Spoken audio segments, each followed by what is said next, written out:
You're listening to Traumedy, the podcast that helps you take your pain and play with it. We're here to do peer-to-peer sharing. Let's teach each other how are we getting through it. It's Traumedy with Nancy Norton. That's me. I'm a comedian. I'm a nurse. I'm a keynote speaker. I'm a mom. I'm a human. I don't know. Why am I saying all these? What else am I? I don't know. What are you? I know I am, but what are you? I don't know what I am, but oh Lord, I am tired.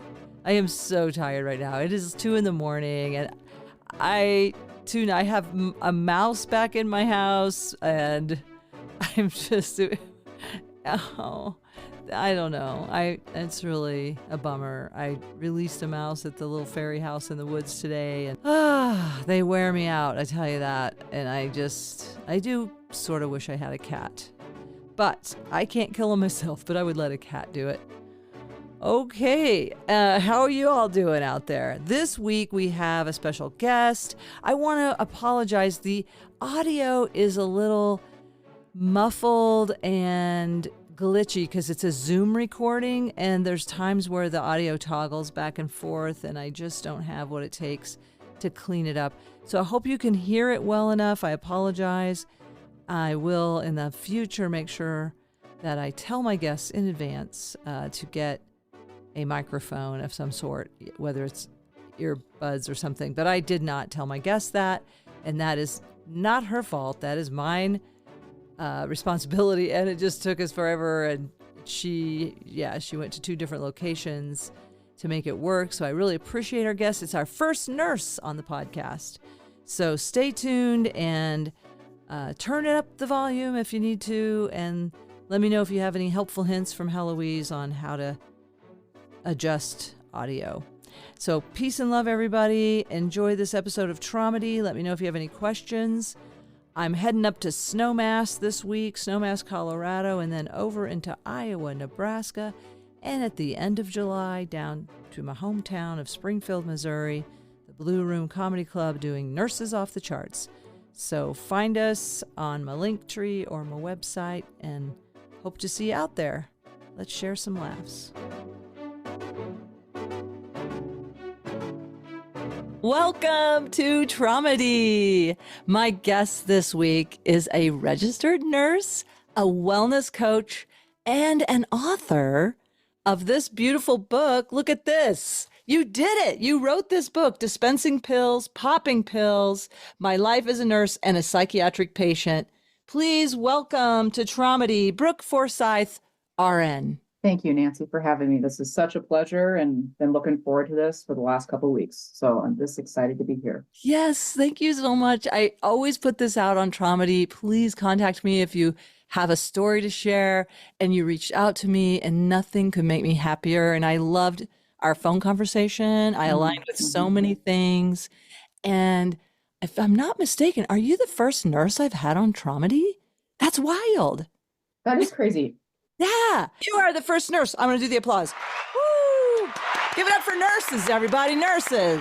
Holla. Yep, that's exciting. Well, that's exciting to know. Oh my gosh. Don't we just get each other on some level? Like nurses, I just did a conference up here, Nurse Educators Conference of the Rockies. And I mean, there's nothing that is more fun for me than a room full of nurses because, man, we really get each other. The things that we've been through, nursing school, taking care of patients, perhaps a side order of, in my case, codependency. I don't want to label anybody, but yes, we tend to care for others before ourselves. Exactly. And it seems to me, just in looking through your book, that there were some parts in there that I definitely resonated with, especially I think you mentioned one boyfriend at one time where you're just like, we're trying to heal others when we need to focus on ourselves. Here you are. Here I am, still single. Well, I mean, I have a boyfriend, but still single at 35 because every boyfriend I had before then, I was trying to fix them. And I think as nurses, that's what we try to do. And it's so what we're not supposed to do. We need to heal ourselves and then help others. Because, and that's what I tell my nurses and just like, you guys can't take care of yourselves. You shouldn't be here. taking care of other people because you got to be at your best to help out these others. So There's like, I noticed there were some pivotal moments, and I don't want to start in the middle of this. Where did you want to start with your journey? I struggled with anxiety as a little kid, and I didn't know what that was. Mental health wasn't spoken about during, I was born in the 80s, and family, and my dad was at work, and my mom was a stay-at-home mom. And so she was taking really good care of us and everything. And I always had like a stomach ache. And I just knew I didn't know what was going on with me. I was always sick, didn't know what was going on. And it was absolutely anxiety.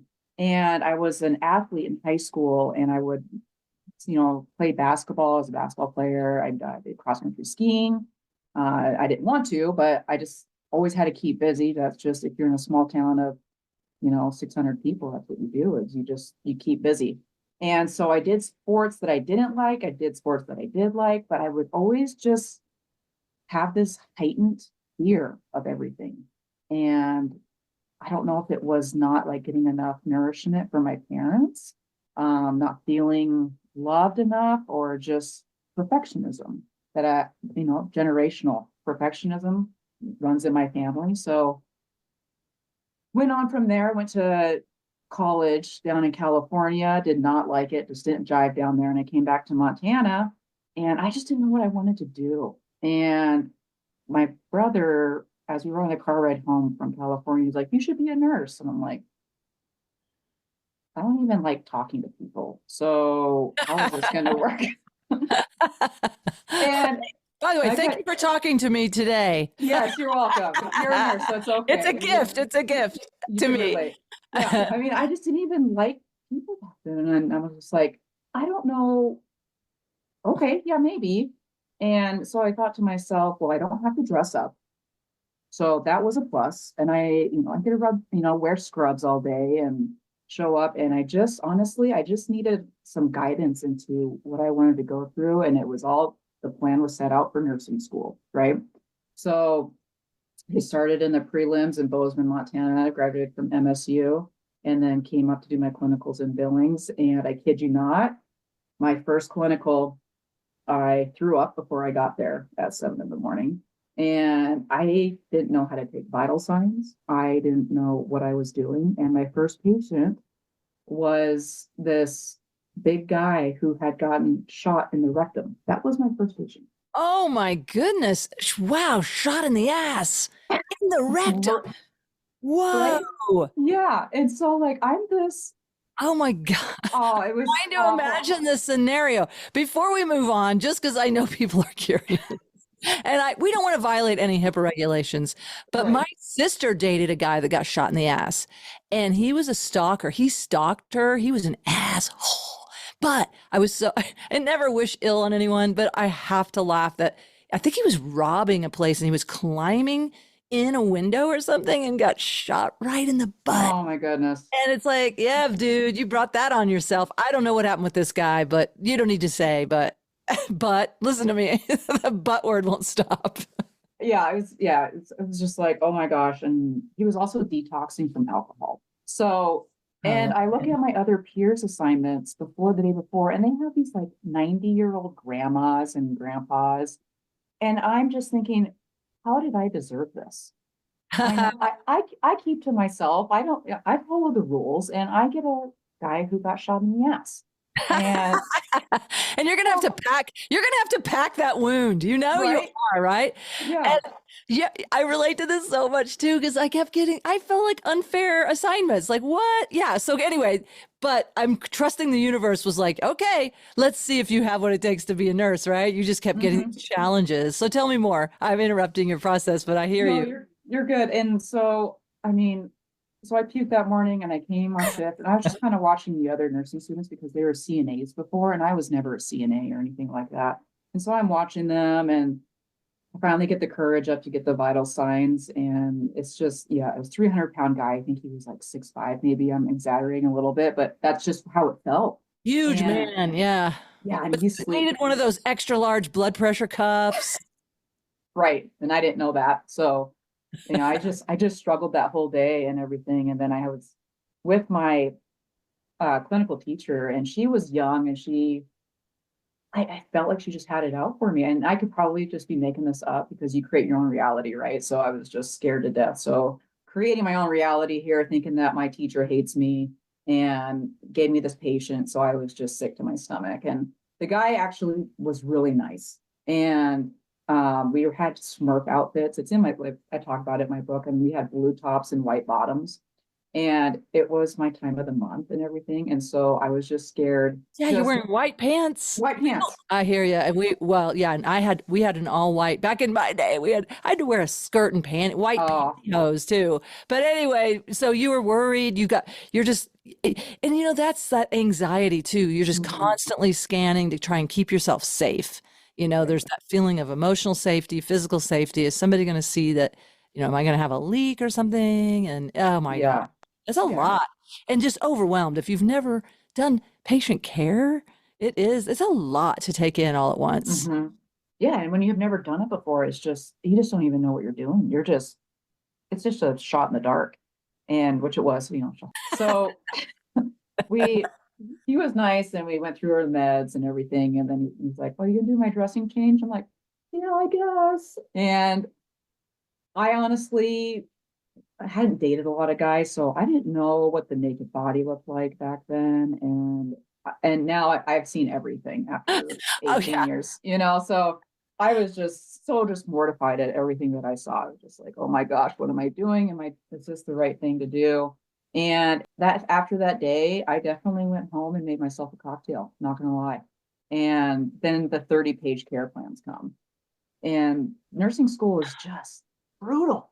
Just brutal. It really is. It's one of the hardest majors. If I've read that, and it's just so much to take in such a short time, and then these care plans on top of everything, and and they always feel a little. I don't know. Does anybody read the nursing care plans? There's an no, they don't.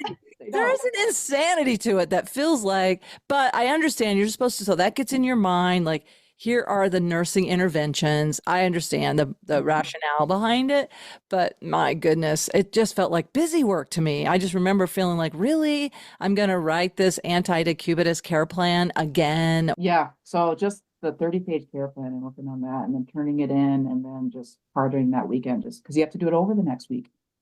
And so I got through the shot in the rectum guy, and I think I could take on anything after that. So maybe that was the caveat, was I got the worst patient first, worst/best, to kind of like boost my self-confidence a little bit and know that I could take care of a 90-year-old grandma after that. That's great perspective on it, really. And it was probably that test of like, okay, if you can handle this, and you did, and you kept going. Yeah. And that's all you can do, is just keep going, and you create these experiences. And I just wish I could I wish I knew what I know now.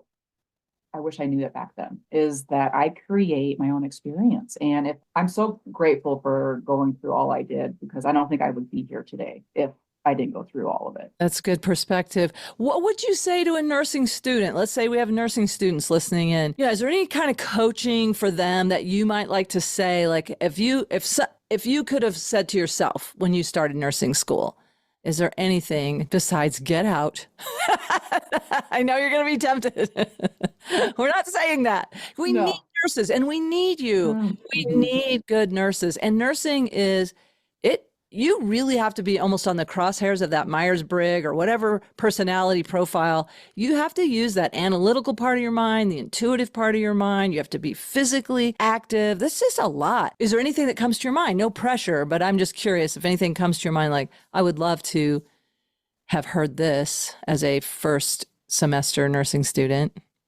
Man, if they would have just told me that I create my own experience, and also to hire some mental help during nursing school, whether that you go to a counselor or you hire, the nurse coaching is starting to get bigger and bigger, and we'll talk about that later. But just having somebody by your side that you could go to every 2 weeks and talk about your experience, and have somebody just talk you through how you can look at it differently, what you learned, what was the positive in it, and just, you got to get through the grind, and you got to get through this, and if I would have been told that nurses, that we're like the caring 1% in the world. And if you want to take care of people, I mean, that just makes you a minority. And that's awesome. And just Yeah. having that positive feedback. And during nursing school, the teachers were just so hard on you. And they would have gave us a little bit more grace. And Thank you. Because I just did this conference, the Nurse Educators Conference, and we talked a lot about that, the kind of shame-based nursing school that I Mhm. came up in, this Catholic school, and also generational trauma, and the nurses that kind of, one of the presenters was talking about the bullying that happens from nurses to baby nurses. And let's not do that. We don't need to offload our self-hate and shame onto the next generation anymore. I think it just is a very weird pattern that developed, I think, out of survival too, like almost like I'm going to scare you into doing this correctly instead of inviting you in a way that doesn't have to have that energy of, I don't know, I can't explain it, but I had also had stomach pain almost every day as a nursing student, and also felt like I'm a bad person, or I couldn't think clearly because there was so much, like almost like that game Operation. If you did the wrong thing, it was just like, Mhm. having that fear response to everything. I don't know. I would just love it. I love the idea of having a personal coach, a personal support person. Man, that would be so helpful for brand new nursing students and brand new nurses. Yeah. And I think these teachers, and I'm not saying that all teachers do this, but did something happen to them to where they want to eat their young? Are they just trying, is it a power thing? And like, these are the people that are teaching our nursing young, and they shouldn't be because they haven't dealt with things Their own right. trauma. That's what I'm talking about, that generational trauma. If we haven't dealt with it, and believe me, I'm still processing a lot of trauma, and every now and then I offload it into my son, and I'm like, oh, that did not belong to you, and I have to make amends. But in nursing school, I don't recall anybody going, oh, wait, that didn't belong to you, or, it's a shame energy. I think that is the best way I can describe it. It's almost like a shame on you energy, like shame on you for that mistake, where it's like, Mhm. wait a minute. I think it's learned, they learned it. It just got passed down. And I do think it's changing. I do think there's more awareness coming up around it. And I am grateful for that. But one of my dearest friends here in Boulder, she is working at Boulder Community Hospital. Shout out to Kate Rosato. She said it wasn't like that at all for her. So there are programs that are not like that. And I think if your program's like that and they don't see it and there's not willing to change it, find another program too. There's other programs out there. So I just want to say that. I don't know. I know we need nurses, and I'm so grateful that y'all are out there. You're still working as a nurse, right? Correct. Yes. And I'm so Yes. grateful that you are doing, like, my joke. And the truth is, thank you for doing the job I could no longer do because my, uh, my memory is just not that crisp these days. So I'm grateful. And like I say, I got out of nursing to save lives. There you go. Yeah. And there's some days where I'm like, maybe I need to get out and save lives. But no, I really enjoy what I really enjoy right now is teaching new nurses. And so 18 years, and I was helping new nurses just a year into my profession. And I kind of did the same thing that the teachers did in college because I think it transferred to me a little bit. And I'm like, wait a second, Brooke, you don't want to be like that. You know how it feels. And, I switched it up and people just were scared of me. And I think I had the RBF, as we know what that means. And Yeah. they're just like, Brooke is so scary, but I wasn't trying to be. I was determined. I was a perfectionist. I wanted my patient to be taken care of. Yeah. And I was just a hard worker, and people saw that and were scared of it because I was definitely very closed off when I started. And I learned that from my childhood. My parents can disagree with that, but that's okay. But that's just how I felt. This is my story. That's how it felt to you. Hmm. And I rather had read books at my house and then, hang out with people. And I just wanted, my dad's he is a hard worker, and that was instilled in me. And so I just wanted to be perfect at my job. And so that came across to people that I was just non-approachable. And I was like this, Nancy, for a long time. And a couple of years ago, we talked about this is I had this transformation and it happened overnight. And I was just like, I don't want to be negative anymore. I don't want to be negative. And I just want to think positive. And I just changed it around. And I was taking 5 to 6 medications at the time to help with, I had ADHD. I was diagnosed with bipolar. I was diagnosed with anxiety, depression. I had insomnia. I had all these things and I had all these medications that I was on. And just one day I woke up and my heart was just beating out of my chest, probably because of my long acting Ritalin that I had taken that morning. And I just said, I can't take this anymore. I don't want to live like this. And so I started just being grateful that day. And I came to work and people were looking at me like, who the hell is this girl? She's different. And Nancy and I know it's crazy to think that I did this overnight, but I did. I changed my mindset. Boom. I think it can happen like that. I really do Hmm. think you can just decide to look at things like you. I think this goes back to what you were saying earlier about creating your experience. And I Right. love that I heard you say the word gratitude because I keep saying gratitude is the new happiness. Because when I'm in a state of gratitude, I am in a state of happiness. Like, Yeah. so you just decided. How did you, can I ask, it just came to you, or was there any influence that on that day? Like you said, you woke up, your heart was racing. Do you think it just was kind of divinely inspired or just something that came from inside your subconscious? Or you don't know, that's okay. I was just curious if you had any insight on how you did that, how you got that notion. I felt a calmness around me that I'd never felt before. And I was an atheist before all this. And then overnight, I was just, there was some kind of calming something over me, telling me that it's going to be okay.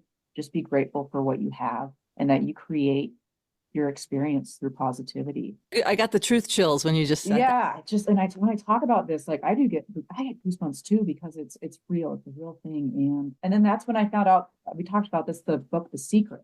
And so that came to me over like Amazon. And so I bought it. And so I started practicing gratitude and being happy and everything like that. And as I said, people were just like, who is this girl? She used to be just a hard ass at work. And, if you didn't get your things done, she's not going to be your friend. And then you showed up one day different at work. You were, Yeah, I was just, I felt lighter and I felt like I could create my day. I felt if I was in this light mode, I could create how I wanted my day to go. I could slow time down, I could speed it up, and I got things done. And I just wasn't so worried about getting everything done in like a process. It was like, hey, I'm going to take it in, whatever comes my way. I'm going to figure it out and I'm going to do it with love. I'm going to do it with kindness and see where it gets me. I'm going to try this new path. And so I did. My work days got better. My relationships with people on the floor, they're coming to me with questions. They were just kind of not flocking. Okay, it was flocking, a little bit of flocking. It's the people want to energy. be around this positive energy. Yeah. And so my family saw, I wasn't talking to my dad at this time. I hadn't talked to him for 10 years due to like the divorce and trauma stuff there. But my mom, I was still talking to, and she was very skeptical and she didn't like it. She just was just like, what is this? And my manager was even trying to get me fired because of this change. And she's just like, what is going on with you? This is such a change. And she didn't like it because she was a negative person. Yeah, And suddenly you're not yeah, vibing.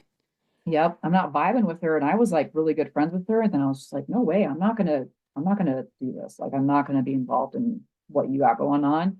And I honestly think that people who are not at this level, anybody can be at this level, they just have to choose it. And if they want to stay in that negative mode and the poor me, because more people are attracted to that right now, but I think we're getting there. I think we're evolutionizing a little bit. And so the people that just want to do the poor me, they do want to stay there because it's more comfortable for them. And to get to that point where you're just gonna change it. And people are scared of it because it's not really well known yet. I'm gonna say yet. And I think it's somehow threatening to them. And I Mhm. kind of understand, like, I have to acknowledge I've been in victim energy a lot in my life, and I can still get into that sometimes, that energy that I'm powerless and things are happening to me, not for me kind of thing. But I don't tend to stay there very long anymore. But I also can see how I can start to shift my perspective and get back into that higher I call it a frequency, I guess is the Mhm. best way I can think of it. Like as nurses, we have to do evidence-based practice, but I am constantly preaching about the anecdotal evidence of one. Like you can trust your experience. You can trust how it feels in your body environment, in your whole being, the people coming to you because you're whatever, you're vibing at this other like lovely frequency that people want to be around. They're drawn to it. There's a nurse and he's been on our floor for I think 7 or 8 years, and he's just like, Brooke, you're just different. And he's just like, I feel like I can talk to you now. And he's just like, the the transformation happened so fast, and he's just like, I just didn't know what to do with it. And I'm like, well, welcome to the new Brooke, because this is how it's going to stay. And at this time, I ended a relationship of I think it was about 5 years, and I was just like, I'm just going to fly solo for a little bit. I needed to find myself, and I wanted a partner who was also positive and living life and all this. So I'm like, I'm going to stay single this summer. Like I got this.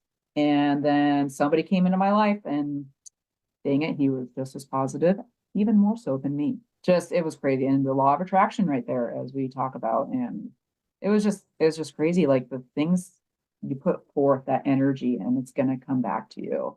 And Nancy, my question to you is how do we get this out there faster? How do we tell people the secret? Yeah.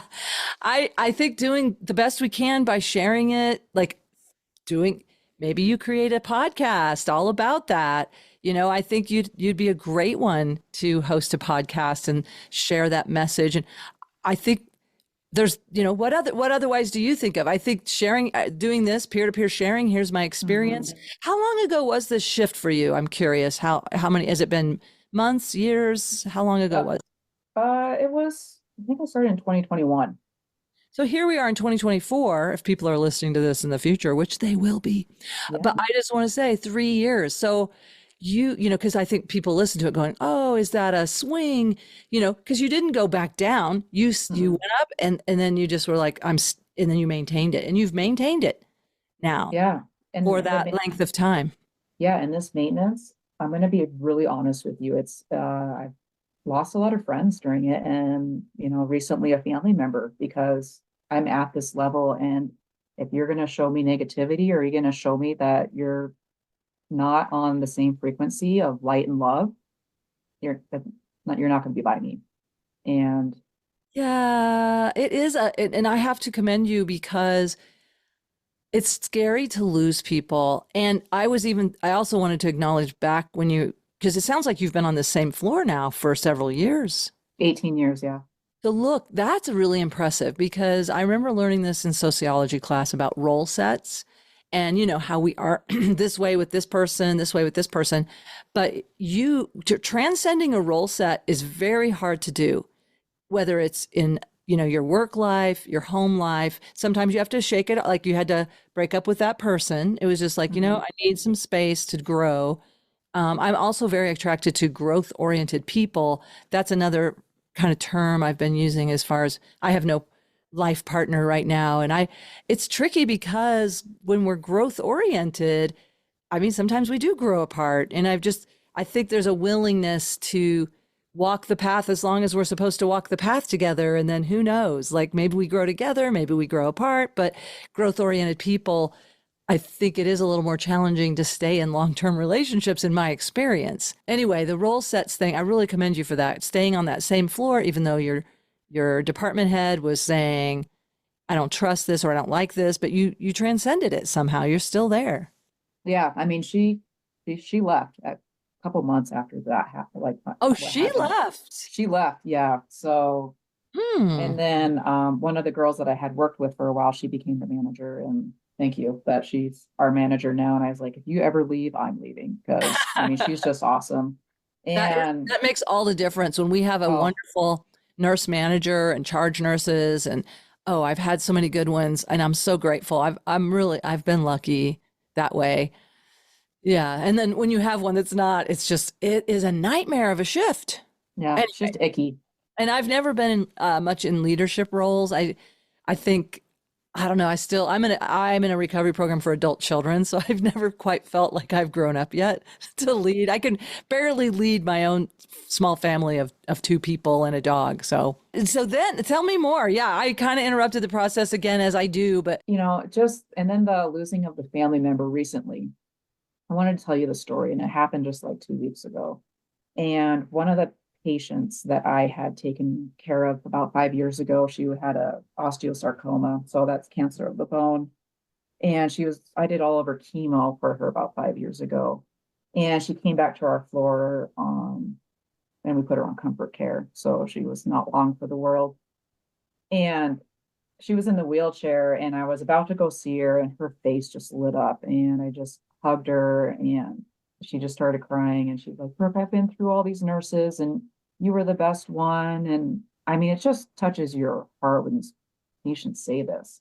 And so I was just like, Carrie, I'm like, I'll come back and talk to you and everything. And I'm really with the coming into the spiritual realm of things and not being that atheist that I used to be. It's, people are here that tell us messages and everything. And so I went back into her room, and she just had that family love for each other. And that's something that I don't have. And so I went in there, and her kids are in there, and just loving on her and everything. And I know that's missing from my world. And I've accepted it. And, I create the family that I want to hang out with now. And so I went in there and I talked to her, and I was like, are you scared? And she's just like, no, I'm ready. And I said, if you could do this all over, what would you do? She's like, honestly, Brooke, I would saw off my arm. I wouldn't have gone through the chemo and everything. And I, uh-huh. but she's just like, I don't have any regrets. And when I know that I was dying, I went traveling and I did all this. And this is where this takes me, Nancy, is why do we wait to have fun? Why do we wait to be happy? Yes. Why do we wait for these things when we can start each day that way? And it's Yes. not Each right. moment. Yes. Yeah, we choose to not. And I think back in the day, I'm talking about the 1400s, 1500s, and I think they had this kind of, how do you say, like the spiritual stuff where they chose their day. And I think this has been just like kiboshed in the last 200 years here. And I feel like it's coming back, and knowing that we create that. And so where I was going with the story was, she looked at me and she's like, you were my favorite nurse. And this is where I'm going to kind of call it the mama trauma coming in, Yep. is my mom called me Nurse Ratchet about Oh, 6 years ago. whoa. Yeah. And it shook me to my core. And I had never seen the Cuckoo's Nest, right? Where that was the book. Oh, Yeah. yeah, that's an awful thing to say to your daughter, and what a bunch of projection, but go ahead. I know it is projection on her part. Right. And I think my mom, I'm gonna give her, I love her. It's just, I think she wanted to be a nurse when she grew up. She wanted to write a book, and I'm doing all these things because I wanted to. And so when Carrie, that patient, told me, she's like, I was the best nurse, I just started crying because I haven't got that validation from my mom. And when she called me Nurse Ratchet 5, 6 years ago, it broke me, and it still hurts to this day. And sorry, I'm getting a little emotional here. I came home, and Riley, my boyfriend, and we rode up to this pass last Sunday. It was beautiful. It's called the Beartooth Pass, just gorgeous. And we were coming back down, and around like 5 o'clock, I just did not feel good. I was just, man, something's going on here. And so I just was like, I'm going to go to bed. I just got to sleep this off. And then I had a coaching session with I coach nurses. And she's just like, Brooke, Carrie died and I was like, oh, what time? She's like, at 5 o'clock yesterday. It's like, oh my gosh, and got through that session, and it was hard because, you got to show up to your best self and everything. But, I'm also vulnerable with them and everything, and try to resonate with them as well, and to help them with whatever they're dealing with. And I came home, Nancy, and I just cried. And the fact that somebody thought like I was the best nurse and then having a parent say that I'm not, and it's like it's just deep in with your soul. And I just think for 2 days straight, I just kind of like stayed at home and just cried it out and had a few beverages and, but then like got outside and started reading like positive affirmations and everything and have a supportive partner. And he's just, you are the best. Like, you are good. And just having that generational trauma and Yeah. letting these people go, it's so hard, but you have to. And that would be my advice for people is if you have like a family member or a friend or a spouse partner, just more negative than good, like I grant you that to leave that for your better health, and block them, whatever you have to do. Yeah, there's a lot of people going no contact with family members. And in my Mhm. recovery work, that happens a lot. And I have one sibling right now that we haven't talked for quite a while because she denied my experience. She told me that didn't happen. And I'm like, that was my experience that came to me during psychedelic therapy. And you don't get to tell me my experience.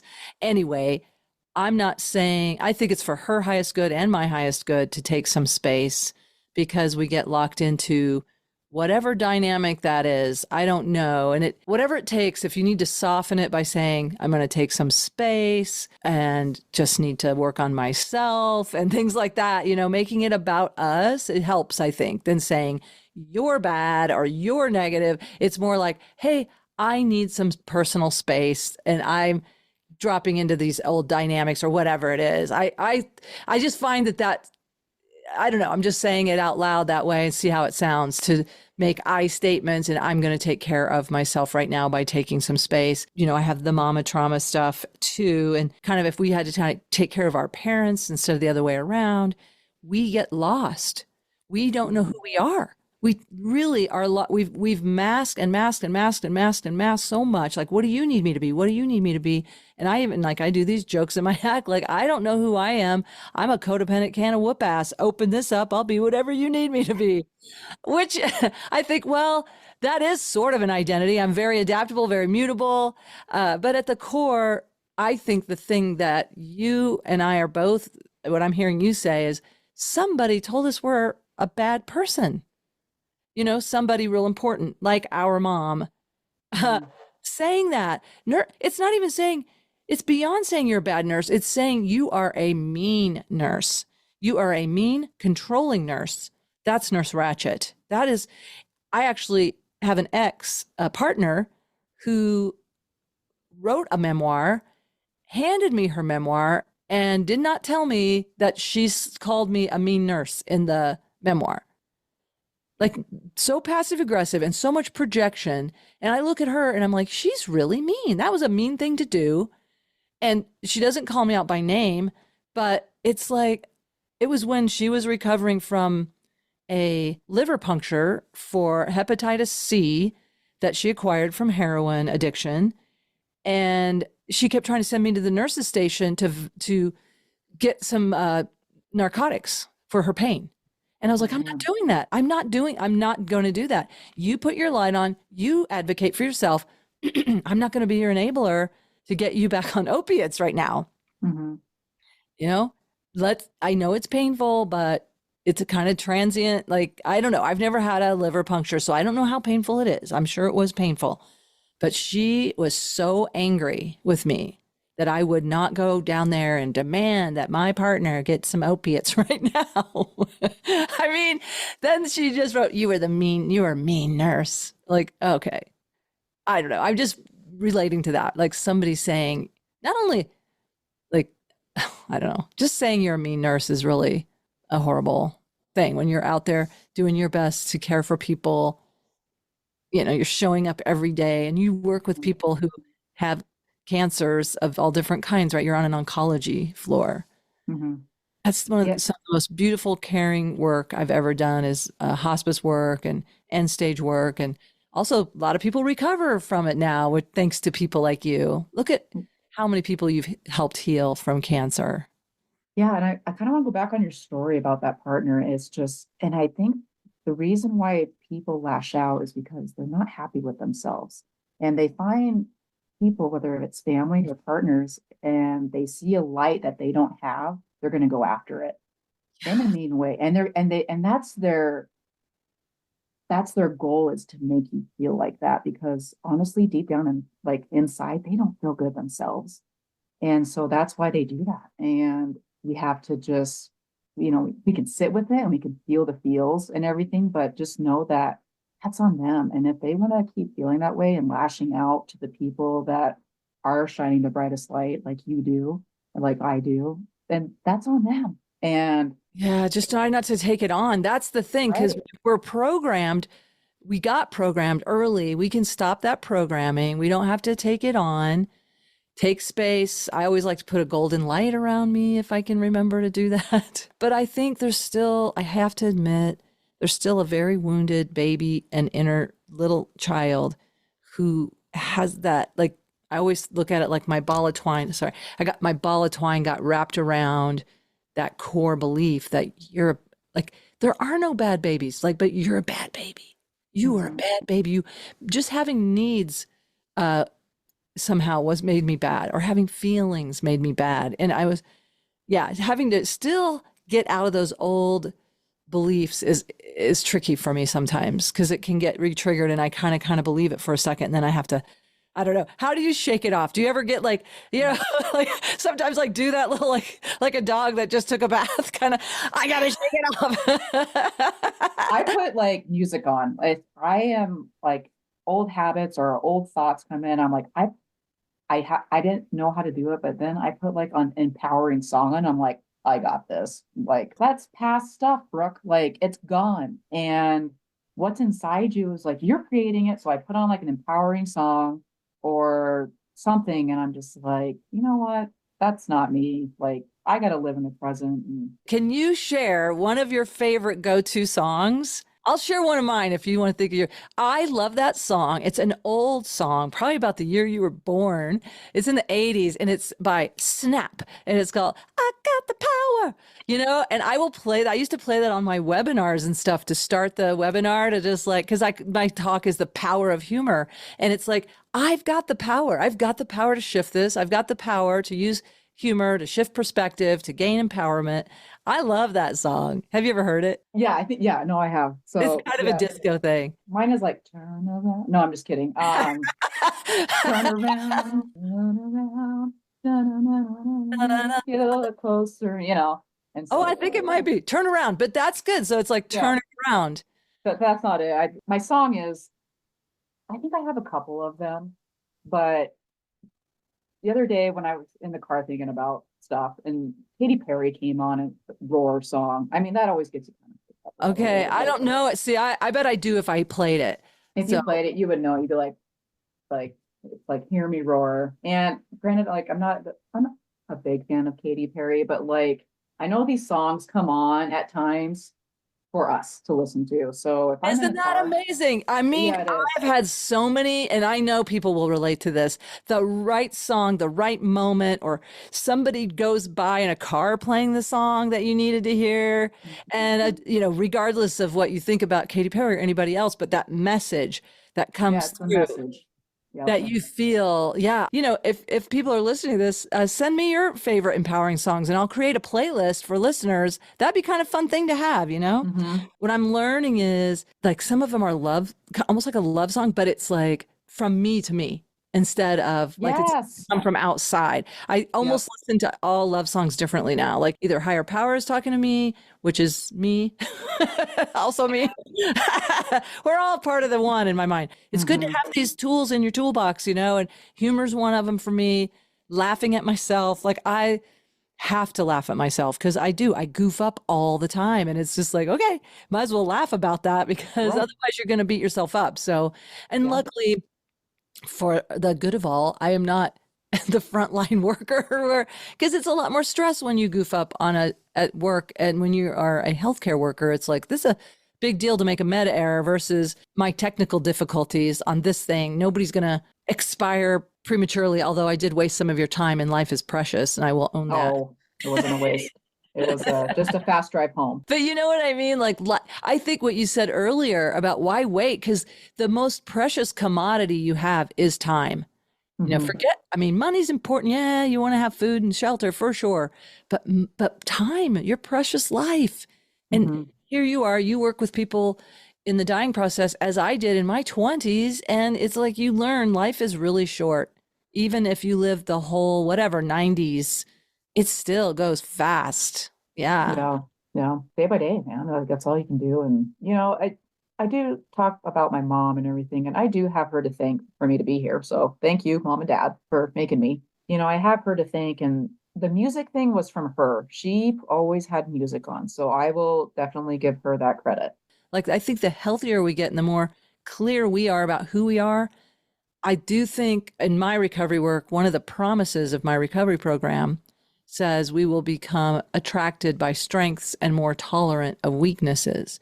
And I could see that.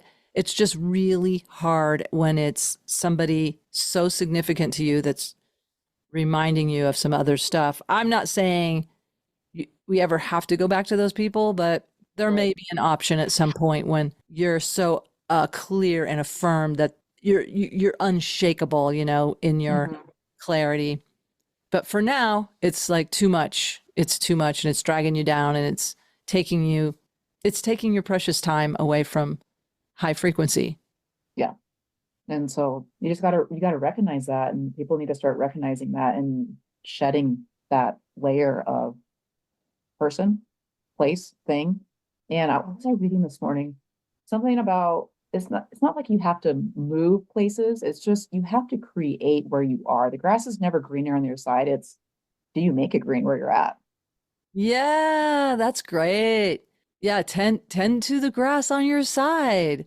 Mm-hmm. Yeah. I read in one of the chapters with dealing with a dying patient, you and I had this in common, that we both had a huge shift when a dying person, and they don't waste their breath because I Mm-hmm. mean, they're struggling to breathe at the end of life a lot of times. And he said to you, live your dreams. That is exactly what somebody said to me. And I know there's country songs about it now, but it is the truth. Like, that Yeah. was a beautiful, that wisdom that comes through when people are half here, half in the other, wherever that is, half in the other realms, they share Right. wisdom. I bet you've heard a lot of wisdom like that on your job as an oncology nurse. Yeah. And I didn't recognize it because I was such a robot back in the day and I wasn't tuning in. I'm tuned in Yeah. now. I'm tuned in. And I think that dying patient, I think I asked him what advice he had for me. And people that are at work and they're, going on their lives and walking down the hallway and I'm like, how's it going? And they're like, no, it's just living in the dream. I'm like, is this the dream? Like you're creating, if this Yeah. is dream world, I guess we're living it. So, and that's where that advice, like live your dream and we create our own dream. And And people just don't realize that. That's what's frustrating. yeah, but you realize it. And I think the more you live it, Mhm. that's inspiring to people. Like, hey, wait, because I bet you have shifted people around you. I bet there are people around you going, how did you do it? And then have you seen any shifts in people around you? Like this guy you were saying, this nurse that's like, hey, you've changed. Or have you seen it in, I know obviously you attracted somebody into your life who's also of a high frequency. So you definitely are creating people who are around you. Have you seen anybody else shift around you that maybe got inspired by you? Mm, not yet, Nancy. Or And maybe I'm hoping. maybe you're coaching, maybe the people you're coaching. Yeah, some of the people I'm coaching, they were kind of like, okay, this is all woo-woo stuff. And I'm like, no, just try it. Just try the positive affirmations, like write it on a note, like the post it and put it on your mirror. I am enough.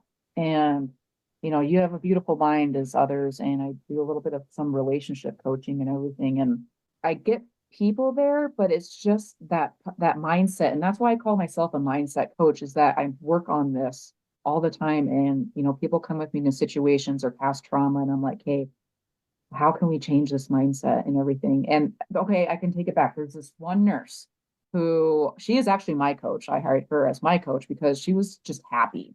And I was like, oh my gosh, this nurse is just always happy. A little did I know she was getting her life coach certification. And I'm like, I'm hiring you. I just, like, because I think that's the kind of person that I want to be around. And so these people that are having these coaching, what have you, like life coaching, positivity schooling, and I think they're realizing that the spirit world is there and like it's a mindset thing. And so I try to get people there with my coaching. They're a little hesitant at times, just like my family is at times. And that's why I wrote that book was, talking about the 18 different medications I was on. I mean, I was Oh, yeah. You didn't even share that yet, that you got off of all your medications. Yeah, so they put me on 18 different meds in the last 10 years. So I ended it in 2021. So from 2011 to 2021, I was on 18 different meds. You were on And what? Antidepressants, anti-anxiety, you name it, I was on it. ADHD medication. Yeah, yeah. Oh, wow. Yeah. Uh, Ambien, I have a funny story in the book about my Ambien. I took it before shift. Oh, no. Yeah. Yeah, so do No. you want to hear a little bit of the story? Okay. Yeah. Especially if it's funny. Oh, it is. So what happened that night before? I was exhausted. I think because I worked a lot because I didn't want to be at home by myself because I just was having like bad thoughts and everything. So I would go to work to make myself feel better because I knew I was good at what I was doing. Wasn't good at home. I was good at work.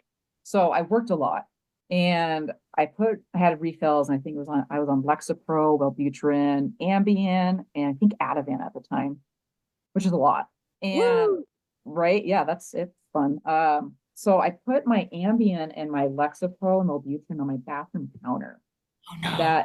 that night. And I'd put my nighttime meds in my bedside table. I got up that morning and I just, habits, we just take the meds that are on the counter. Oh, no. And I was living in a townhouse at the time, and my really good friend lived next to me. She moved in, and I was like, this is a girl I'll never like, but we became friends. But then she married my ex, so another story there. But craziness. So took the Ambien, and I call her at 6 o'clock in the morning. I'm like, you left your car on. I have carbon monoxide poisoning. And she's like, what? Oh, And so I drove myself to work. oh, Don't no, you don't did. remember. Yes. But before you even left home, you were already half asleep, like calling her Mm-hmm. with this weird carbon monoxide poisoning Mm-hmm. call. Oh, Lord. Okay.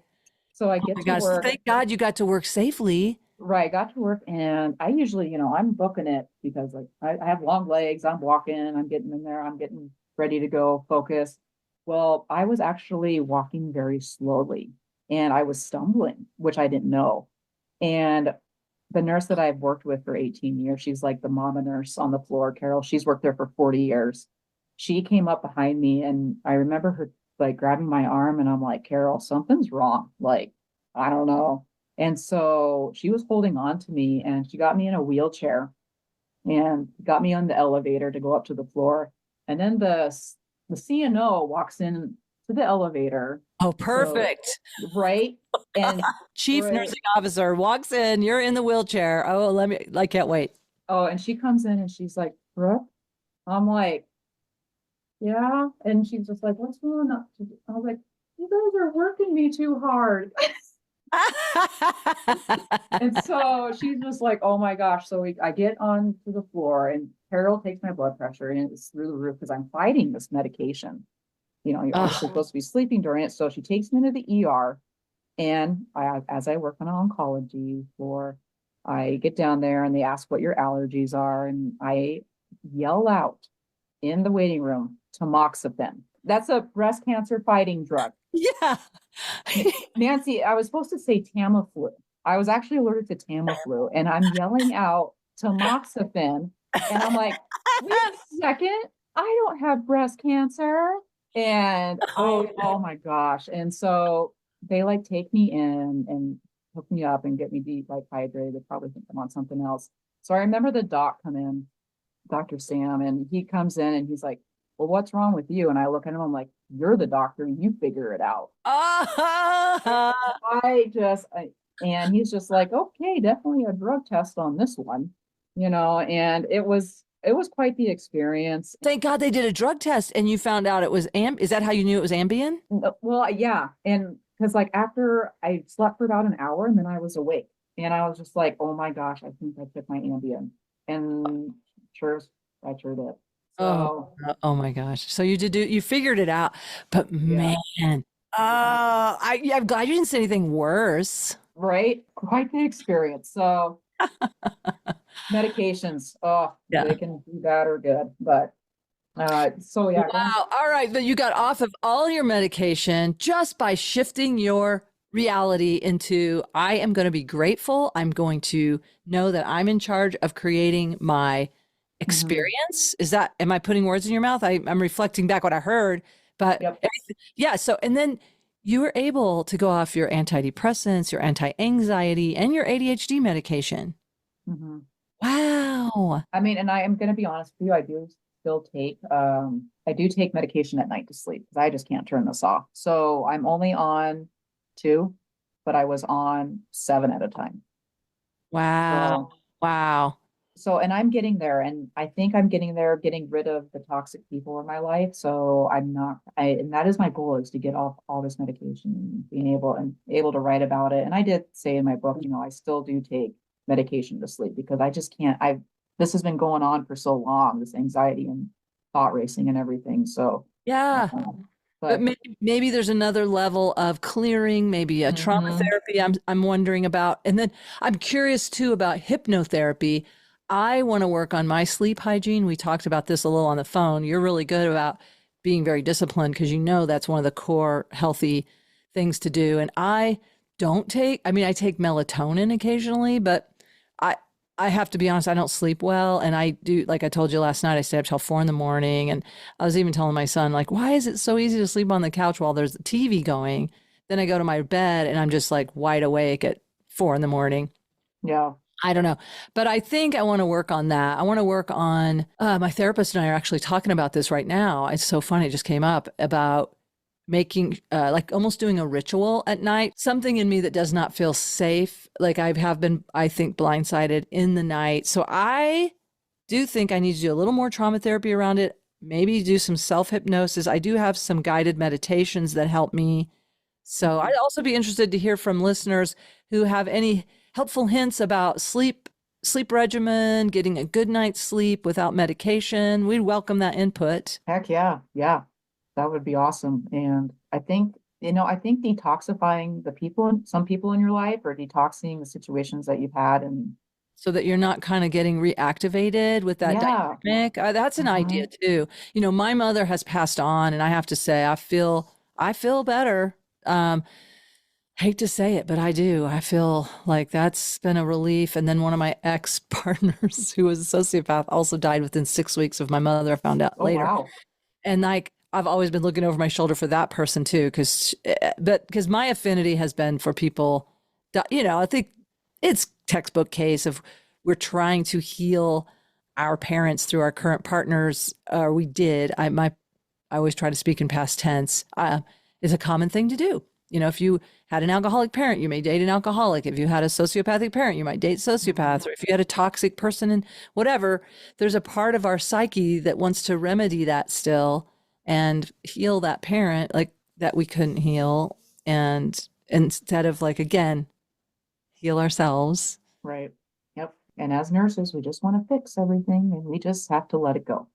Yeah, and it's also a way in my recovery program, we talk about it's a way of avoiding looking at your own stuff too. Right. So Hmm. it's okay to look at it. We're not in denial. I do think it's important to acknowledge the wounds and the traumas and, hey, I got through that, but I have to work on just not, I feel like I go back to it too much a little bit. Like I don't, I'm, s- I'm also working on letting go. Like how to, redirect my mind and really let it go. I'm safe now. I don't have to keep revisiting that to make myself safe. Hmm.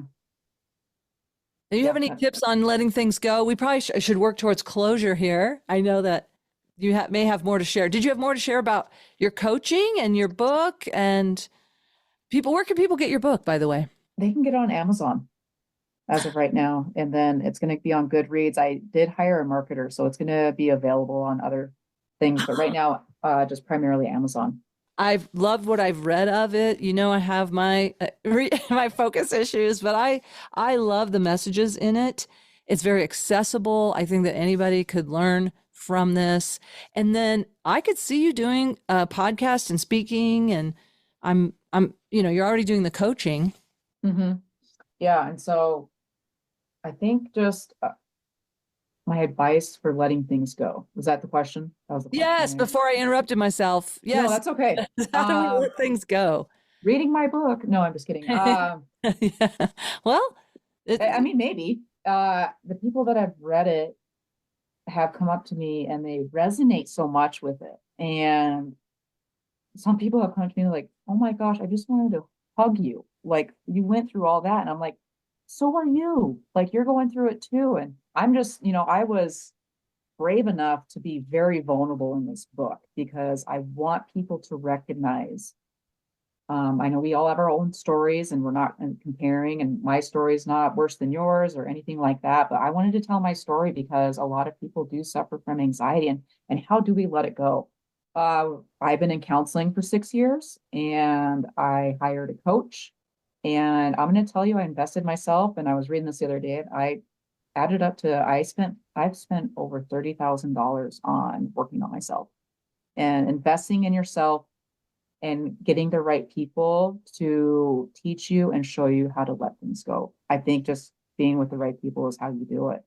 And my counselor, my Gossman, she was the most, one little story here. My first session with her, and she was the most positive person I ever met when I walked in that room. And I said, this is a bunch of bull crap. How can she be this happy? And I was like, I thought she was putting on a facade. And I remember getting out of that session. I'm like, I don't know if I can handle that positivity. And here I am, 6 years later, and I've worked with her, and she is the light of my life. And she is the reason I'm here today. I wouldn't be here without her. This is And your therapist that you've been with for several years? for 6 years, yeah. So maybe she inspired you at partly, like when you decided I don't want to live like this anymore. So you had her before that. So Yeah. you had kind of a role model there, like you saw it and you saw it consistently to where you started believing it maybe. 90% of it, I bet. And so finding that person to help you let things go is where you have to start. Yeah. So, and I think that's the solution.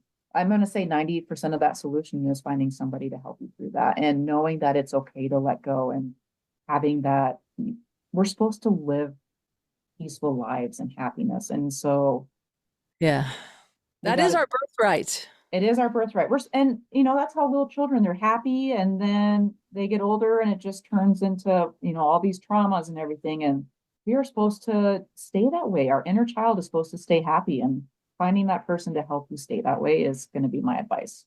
Okay. I love it. And do you do coaching remotely if people want to work with you? Do you just coach nurses, or no, I coach anybody who wants to they're like, I want to make a change in my life and I want to be more positive. And most of my population are nurses, but I do coach other people as well. And how would they reach you to do that? I have my website. It's www.forsythewellnesscoaching.com. Forsythe is FORSYTHE. It's forsythewellnesscoaching.com. Okay. Yep. So they can find you there. And I have a blog that I write on every couple of weeks. I talk about mindfulness and positivity and everything like that as well. Oh, great. I'm going to check it out. I'm going to put that in the show notes. Awesome. So that'll be available to anybody listening. They can find that below the podcast somewhere. It's always there. So I'll put your website and any other resources that we want to link to, your book. And yeah, I was thinking of putting a link to Codependent No More. I might do that just because Melody Beattie is an amazing author, and she actually has a daily meditation book called The Language of Letting Go. And so I need to go. I've given it away so much that now I don't have my own copy. So I think I need to get that book for myself again. So I'm going to put a link to that. And And I'm currently reading the Top 5 Regrets of the Dying by Bronnie Ware. And that has a lot of good stuff in it too about letting things go. I got goosebumps on that one. Okay, top 5 regrets of the dying. Oh, Mhm. I'm going to read that one. Thank you. I mean, this is became my life goal when I was 27 years old, working with people through the dying process. I got clear. My life goal is to die with peace. And how Mhm. do you get there? Living your life purpose, having fun, taking your inner child on play dates, you Yep. know, and talking with people who vibe with you, who you don't have Right. to convince them of. Like that's so nice to talk with you and go, yes, you get it, I get it. I don't have to Mhm. convince you when I tell you I get these truth chills. You and I, You feel it. You feel the energy, even though it's through a computer. You feel it. yeah, You know. yeah, And so it's technology. Thank you, technology, today, so we can meet people that we never thought we would. yeah. So Well, hey, let's stay in touch. And I, absolutely. I really do want to have recurring guests, like maybe every year at least, because it's so fun to see people's progress, what's been going on. So next year when we get back together, but in the meantime, let's, stay connected. Feel free, you have my number. We Yes, could, I do. yeah, we could, check in now and then. Yes, for sure. I may even, you know, do some mindful, whatever, letting go or something with you. Mindfulness. Yep. Mindset coaching. Mindset coaching. That's what I wanted to Mindset say. coaching. I might do Yep. some mindset coaching with you. I can still drop into those old neuronal pathways. I got to keep working on it. That's right. Thanks for taking all this time with me and being so patient with my technical challenges. And mine on my side. So I appreciate you, Nancy. You Thank are just a light of a lot of people's lives, and I can just see it. So I appreciate you very much. you. Back at you. Thank you so much. Have a good one. All right. Thank you. I want to thank my guest, Brooke Forsythe, RN, wellness coach, nurse, author. Get her book, Dispensing Pills, Popping Pills, My Life as a Nurse and Psychiatric Patient. Get the book, love yourself, forgive yourself, learn from your mistakes, and thanks for listening. Remember, every Tuesday, a new episode, Traumedy Tuesdays.